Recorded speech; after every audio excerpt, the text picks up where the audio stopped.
Este é mais um momento para explicação da palavra de Deus. O texto base para a nossa reflexão está no livro de Atos dos Apóstolos, capítulo de número 22. O tema central que consideramos para esse capítulo é Paulo, acusado pelos judeus, apresenta sua defesa. Paulo estava sendo preso. Paulo estava sendo preso e Paulo apresenta sua defesa. E ele diz: irmãos e pais, ouvi agora a minha defesa perante vós. E ele fala na língua hebraica, e guardaram o maior silêncio e continuou. Ele vai dizer a sua história. Paulo vai contar quem era ele e como ele chegou a essa situação de pregar Jesus Cristo. Ele diz: eu sou judeu, nasci em Tarso, na Cilícia, mas cresci nessa cidade de Jerusalém. E eu fui discípulo de Gamaliel. Gamaliel era um homem do Sinédrio. O Sinédrio era composto de 71 pessoas. E Gamaliel era daqueles que tinham muito conhecimento da lei, da palavra. Ele foi educado por Gamaliel. Ele disse: segundo a exatidão da lei dos nossos antepassados, sendo zeloso para com Deus, assim como todos vós sois no dia de hoje. O que vocês faziam, que estão fazendo, eu também fiz. Eu persegui este caminho até a morte. O caminho era o cristianismo. Os do caminho eram os apóstolos, que eram chamados do caminho. Prendendo e metendo os cárceres, homens e mulheres. Paulo fez isso. Ele prendeu mulheres, homens, encarcerou. Ele pediu carta ao sumo sacerdote na época e os anciãos para ir até Damasco com o propósito de prender aqueles do caminho. No propósito de trazer manietados para Jerusalém os que também lá estivessem para ser punidos. Paulo está dizendo isso. Ora, aconteceu que eu ainda no de caminho, já perto de Damasco, quase a meio-dia, repentinamente, grande luz do céu brilhou ao meu redor. Então eu caí por terra e ouvi uma voz que me dizia: Saulo, por que me persegues? E eu perguntei quem era. Ele diz: quem és tu, Senhor? Ao que me respondeu: sou Jesus o Nazareno, a quem me persegues. Os que estavam comigo viram a luz e, sem contudo perceber o sentido da voz que falava comigo. A voz só Saulo percebeu. Ele perguntou: então o que eu farei, Senhor? E o Senhor me disse: levanta-te e entra em Damasco, pois ali te dirão acerca de tudo que é ordenado a fazer. Então Paulo está aqui mostrando que ele ia para Damasco perseguir o povo que cria em Jesus Cristo. E ali ele teve encontro com Jesus. Quando você tem um encontro com Jesus, há uma mudança de vida, há uma novidade de vida.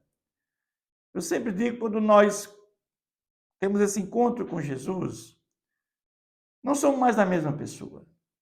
Nós somos pessoas diferentes. Porque nesse momento, Paulo, ele ouviu a palavra de Deus. Paulo, nesse momento, ele recebeu o Espírito Santo. Essa é a conversão de Paulo. Eu sempre digo que a conversão, antes da conversão, tem que ouvir a palavra de Deus. E aqui foi o próprio Jesus que falou para ele. Todos nós, quando nos convertemos, nós ouvimos a palavra de Deus. O Espírito Santo vai fazer a obra regeneradora da nossa vida. A obra regeneradora da nossa vida. E recebemos o Espírito Santo. É assim que funciona. Eu não creio que Jesus já determinou previamente quem vai para o lago de fogo, para o sofrimento eterno ou para a gozo eterno. Eu creio que há responsabilidade humana. A salvação se dá pela fé em Jesus, mas a fé é do homem. O arrependimento é do homem. Deus não se arrepende por mim e Deus não tem fé por mim. Eu creio que tem a responsabilidade humana também. A parte de Deus é a conversão, que é obra do Espírito Santo, e a justificação, que é obra de Deus Pai. E a santificação é um processo. Regeneração e justificação são atos. Mas santificação é um processo. E Jesus diz também que quem não se santificar não verá a Deus. Então tem todo um processo de responsabilidade humana na salvação. Eu acho que Deus seria injusto se ele elegesse alguns para a salvação e outros para a perdição sem dar nenhuma chance. Porque Deus é amor. Mas o fato é que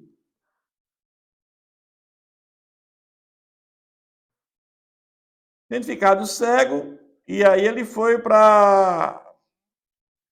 guiado por a mão dos que estavam comigo, cheguei a Damasco, um homem chamado Ananias, piedoso conforme a lei, tendo bom testemunho de todos os judeus, ali moravam. Veio procurar-me, pondo-me junto a mim, Saulo, o irmão recebe novamente a vista. Nesta mesma hora, recobrei a vista e olhei para ele. Então ele disse, o Deus de nossos pais, de antemão, te escolheu para conhecer a sua vontade, veres o justo e ouvir sua voz da sua própria boca. Porque terás de ser testemunha diante de todos os homens das coisas que tem visto e ouvido. Então, naquele momento ali, ele se converte, ele crê em Jesus Cristo como seu Salvador, e ele ali passa a ter fé em Jesus e se arrepende, porque diz que ele ficou vários dias lá, jejuando, 3 dias. E agora, porque demora, levanta-se, recebe o batismo e lava os teus pecados, invocando o nome dele. Ele foi batizado em água, nas águas por esse homem. Mas sabemos, meus irmãos, que o batismo nas águas não é ninguém a salvação. O batismo nas águas é uma confissão pública de fé em Jesus. O batismo que nos leva à salvação é o batismo com o Espírito Santo. É aquele da conversão, do novo nascimento, sem a qual ninguém verá a Deus.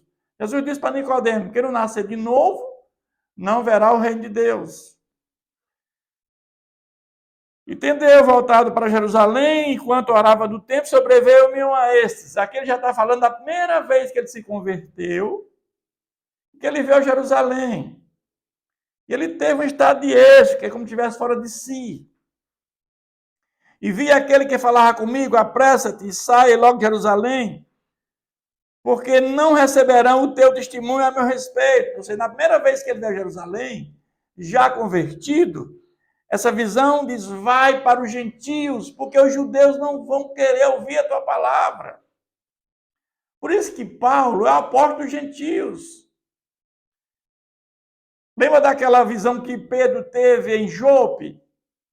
Daquela visão do lençol, dos animais quadrúpedes?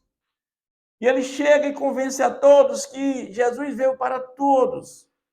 E aí começa com Cornélio se convertendo, quando Pedro prega para Cornélio, toda a sua casa se converte. Então ali é decidido que eles vão agora pregar para todos. Porque do início era só para judeus. Mas começa com Pedro dizendo, nós temos que pregar para gentios e para todos. A salvação é para todos.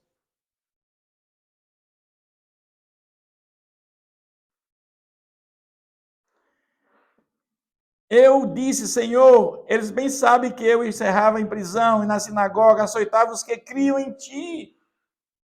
Quando se derramava o sangue de Estevão, primeiro mártir, Estevão era aquele dos 7, lembra dos 7 diáconos que foram eleitos para fazer a obra de distribuição de alimentos para aqueles necessitados. Ele mais 6, Filipe era um deles, Filipe de Cesareia. E ele foi testemunha da morte de Estevão, por jogar as suas roupas nos seus pés.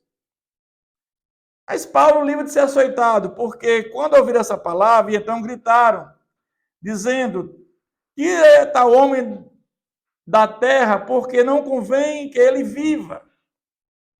Estando eles gritando, arrojando-se as suas capas, tiraram poeira para os ares. Mas o comandante ordenou que Paulo fosse recolhido à fortaleza de Antônia, que era muito bem protegida, era lá que tinha um destacamento muito grande de soldados que protegia o rei Herodes. E Paulo fica nessa fortaleza e que, sob açoite, fosse interrogado para saber que motivo assim clamavam contra ele. Então lá eles açoitaram Paulo e para poder saber o que é que estava acontecendo, por que o povo estava revoltado com ele. Ele ia ser açoitado. Já estava amarrando Paulo para fazer isso. Quando estava amarrando com correias, disse Paulo ao centurião presente. O centurião é aquele homem que é o chefe de 100 soldados. Se vos há, porventura, lícito açoitar um cidadão romano sem estar condenado, isso pesa muito. Porque não se podia açoitar um soldado, uma pessoa, cidadania romana. Não se podia. A pessoa que fizesse isso era penada. Outra coisa, um romano, cidadão romano, podia apelar para o imperador. Então, Paulo não podia ser açoitado. E se Paulo fosse condenado, ele podia apelar para o imperador em Roma. Deus é tremendo. Por que Paulo é escolhido nessa visão? Porque só Paulo era um cidadão romano. E para chegar até Roma, para apelar para Roma, para o imperador, só um romano podia fazer isso. E dentre os apóstolos de Jesus, só tinha um que era romano, cidadão romano, comprado com dinheiro, que era Paulo. Vocês viram aí a coisa de Deus, como é que funciona? Nenhum dos apóstolos podiam ter chegado a Roma, porque não podia apelar para o imperador, somente Paulo podia fazer isso. E ouvindo isso, o centurião procurou o comandante e lhe disse: que estás para fazer? Porque este homem é cidadão romano. Vindo o comandante, perguntou a Paulo: dize-me, tu és romano? Ele disse: eu sou. Respondeu-lhe o comandante: a mim me custou grande suma de dinheiro destituir o cidadão. Disse Paulo: pois eu tenho direito de por nascimento. Porque na época a cidadania romana podia ser comprada. Na época do imperador Cláudio, que foi entre 45 e 54, Paulo pagou uma grande soma de dinheiro por essa cidadania. Era possível naquela época, no imperador Cláudio, começou com ele naquela época. Imediatamente se afastaram os que estavam para inquirir com açoites. Então Paulo se livra de ser açoitado por ser um cidadão romano.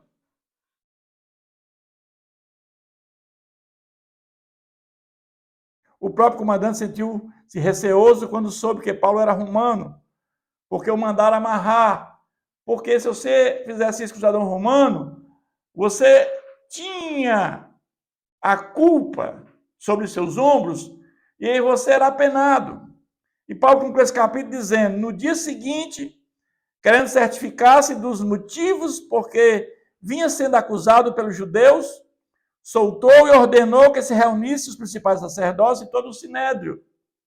Mandando trazer Paulo, apresentou perante eles. Então eles chamaram todos do sinédrio e apresentaram Paulo perante eles do sinédrio, para que Paulo dissesse qual era a culpa que eles imputavam a Paulo.